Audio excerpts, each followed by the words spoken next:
جو لوگ قاری قرآن ہیں، مطالعہ کرتے ہیں، قرأت کرتے ہیں، جب بھی آیت نظر سے گزرتی ہے، سماعتوں کو چھوتی ہے، میرے ذہن میں ہمیشہ سوال ہوتا ہے، آج میں پوچھنا چاہتا ہوں۔ سورہ رحمان میں واضح طور سے وہ کہتا ہے یا معشر الجن والانس ان استطعتم ان تنفذوا من اقطار السماوات والارض فانفذوا لا تنفذون الا بسلطان۔ یہ کس سرحد کی بات ہو رہی ہے؟ آسمان دنیا کی بات ہو رہی ہے، یا پھر یہ کسی کائنات کا کوئی اور دوسرا آسمان ہے؟ کیونکہ انسان تو چاند پہ بھی پہنچ گیا، اس سے بھی آگے جا رہا ہے، نئے ستارے ڈسکور ہو رہے ہیں، تو سلطان کیا ہے اور پھر یہ راستہ کون سا ہے؟ دیکھیں، دو طریقے سے اس کا ترجمہ کیا گیا ہے۔ ایک یہ ہے کہ اگر تم میں استطاعت ہے تو ان کناروں سے باہر نکل جاؤ، تم نہیں نکلو گے مگر جہاں بھی پہنچو گے وہاں اسی کی بادشاہت ہوگی۔ یہ سلطان اللہ تعالیٰ کی طرف اس کی ضمیر دی ہے۔ دوسرا جو آج کل کے ماڈرن سکالرز نے ترجمہ کیا، وہ سلطان کی ضمیر کو پاور کی طرف لے کے گئے کہ تم زمین و آسمان کے کناروں سے نہیں نکل سکتے مگر پاور کے ذریعے، جس طرح انجنز، راکٹ انجنز استعمال ہو رہے ہیں، خواہ وہ لیکوڈ پروپیلنٹ ہو یا سالڈ پروپیلنٹ ہو۔ تو یہ دونوں طریقے سے ترجمہ کیا گیا۔ ان آیات کا مقصد کوئی سائنٹیفک فیکٹ اس حوالے سے ہائی لائٹ کرنا نہیں ہے۔ اصل میں اللہ تعالیٰ نے اپنی قدرت کے بارے میں 31 ٹائمز اس سورت کے اندر فرمایا فَبِأَيِّ آلَاءِ رَبِّكُمَا تُكَذِّبَانِ۔ عموماً ہمارے علماء نے اس کا ترجمہ کیا ہے کہ تم اپنے رب کی کون کون سی نعمتوں کو جھٹلاؤ گے، لیکن یہ اپروپریٹ ترجمہ نہیں۔ اچھا، ہاں جی، کیونکہ آلہ کہتے ہیں نشانیوں، تو اس کا اپروپریٹ ترجمہ ہے کہ تم اپنے رب کی قدرت کی کون کون سی نشانیوں کو جھٹلاؤ، تم دونوں۔ ہاں جی، تم دونوں، اور یہ دونوں کے سیغے کے ساتھ ہے، یعنی جنوں اور انسانوں دونوں کو اللہ تعالیٰ نے مخاطب کیا۔ تو 31 دفعہ یہ آیت ریپیٹ ہوئی ہے۔ جہنم کی جب آیات آئی ہیں اس کے بعد بھی آیا ہے فَبِأَيِّ آلَاءِ رَبِّكُمَا تُكَذِّبَانِ۔ تو اب جہنم کوئی اللہ تعالیٰ کی نعمت تو نہیں ہے، قدرت کی نشانی۔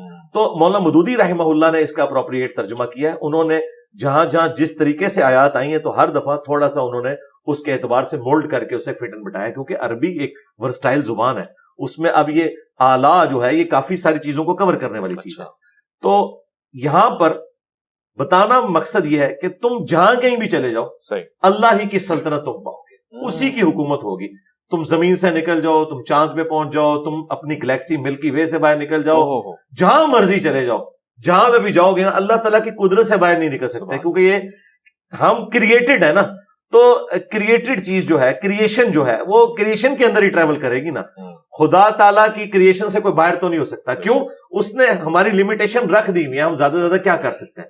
پوٹینشلی اللہ تعالیٰ نے آدم علیہ السلام کو ہر چیز کے نام سکھا دیے تھے۔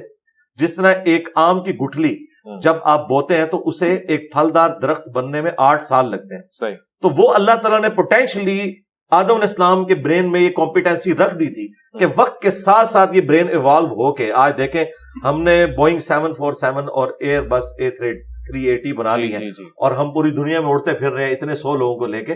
یہ دماغ وہی ہے لیکن وقت کے ساتھ ایوالو ہوا ہے۔ اچھا، دماغ ہم اس طرح کی ایوولوشن کو مانتے ہیں۔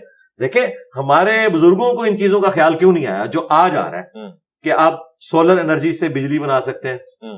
زمین کے نیچے جو تیل ہے وہ تو آلموسٹ 200 سال پہلے نکلا ہے، ورنہ آپ کے جو بزرگان دین جن کے پاس آپ بیٹھتے ہیں وہ تو کہتے ہیں جی نگاہ ماری تو ہم 7 زمینیں کراس کر گئے اور اوپر عرش تک پہنچ گئے، انہیں تو تیل نہیں نظر آیا، وہ تو حج عمرے کے لیے بھی جاتے تھے۔ وہ تو سر ایڈون نے پنسلوینیا میں پہلی دفعہ تیل کا کنواں دریافت کیا امریکن اسٹیٹ کے اندر 1853 کے اندر، ٹھیک ہے۔ اس سے پہلے تو لوگوں کو آئیڈیا نہیں تھا کہ زمین کے نیچے اتنا بڑا خزانہ موجود ہے۔ تو وقت کے ساتھ ساتھ انسان ایوالو کر رہا ہے، یعنی پہلے سے سیب جو ہے وہ نیچے گرتا تھا، تو نیوٹن کے دماغ میں اللہ تعالیٰ نے بات ڈالی ہے، کلک کیا اس نے سارے معاملات کو لے کے چلے۔ تو یہ وقت کے ساتھ ساتھ دماغ کی ایوولوشن جاری ہے کہ اللہ تعالیٰ نئی نئی چیزیں کل یوم ہوا فی شأن، اللہ تعالیٰ ہر روز ایک نئی شان کے ذریعے ابھر رہا ہے۔ ہر آنے والا دن اس کریشن کے ذریعے کریٹر کا تعارف کروا رہا ہے۔ سبحان اللہ، سبحان اللہ۔